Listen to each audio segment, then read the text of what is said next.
বিশ্বকাপের আগে নেইমারকে ২ মাসের সময় দিলেন আনচেলতি। বিশ্বকাপের প্রস্তুতিতে নিজেকে শতভাগ ফিট প্রমাণ করতে ব্রাজিল তারকা নেইমারকে ২ মাসের সময় দিয়েছেন কোচ কার্লো আনচেলতি। তিনি জানিয়েছেন, এই সময়ের মধ্যে ফিটনেস ও পারফরম্যান্সে নিজেকে প্রমাণ করতে হবে অভিজ্ঞ ফরওয়ার্ডকে। ২০২৩ সালের অক্টোবরে গুরুতর চোটে পড়ার পর থেকেই জাতীয় দলের জার্সিতে আর দেখা যায়নি ব্রাজিলের সর্বোচ্চ গোলদাতাকে। তবে সাম্প্রতিক সময়ে ক্লাব সান্তোসের হয়ে মাঠে ফিরে ফিটনেস ও পারফরম্যান্সে উন্নতির ইঙ্গিত দিয়েছেন তিনি।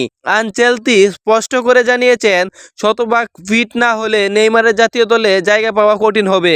গত মাসে ফ্রান্স ও ক্রোয়েশিয়ার বিপক্ষে প্রস্তুতি ম্যাচের প্রাথমিক দলে থাকলেও চূড়ান্ত স্কোয়াডে জায়গা হয়নি তার। যুক্তরাষ্ট্রের বুস্টনে ফ্রান্সের বিপক্ষে ব্রাজিলের ২-১ ব্যবধানে পরাজয়ের ম্যাচে গ্যালারি থেকে দর্শকের নেইমার নেইমার স্লোগান শোনা যায়।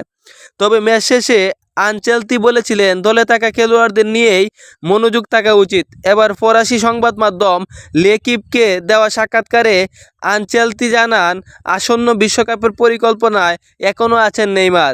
তিনি বলেন, নেইমার একজন অসাধারণ খেলোয়াড় এবং জাতীয় দলে ফিরতে হলে তাকে ফিটনেস ও ধারাবাহিকতা ধরে রাখতে হবে। আনচেলতির ভাষায়, হাঁটুর চোট থেকে ফিরে সে ভালো করছে, গোলও করছে, তবে তাকে এই ধারা বজায় রাখতে হবে, আরও উন্নত করতে হবে। পরবর্তী বিশ্বকাপে খেলার যোগ্যতা প্রমাণের জন্য তার হাতে এখনও ২ মাস সময় আছে। আগামী জুন-জুলাইয়ে যুক্তরাষ্ট্রে, মেক্সিকো ও কানাডায় অনুষ্ঠিত হবে বিশ্বকাপ। সি গ্রুপের ব্রাজিলের প্রতিপক্ষ মরক্কো, হাইতি ও স্কটল্যান্ড। ১৩ জুন নিউ জার্সিতে মরক্কোর বিপক্ষে ম্যাচ দিয়ে শুরু হবে ৫ বারের বিশ্ব চ্যাম্পিয়নদের অভিযান।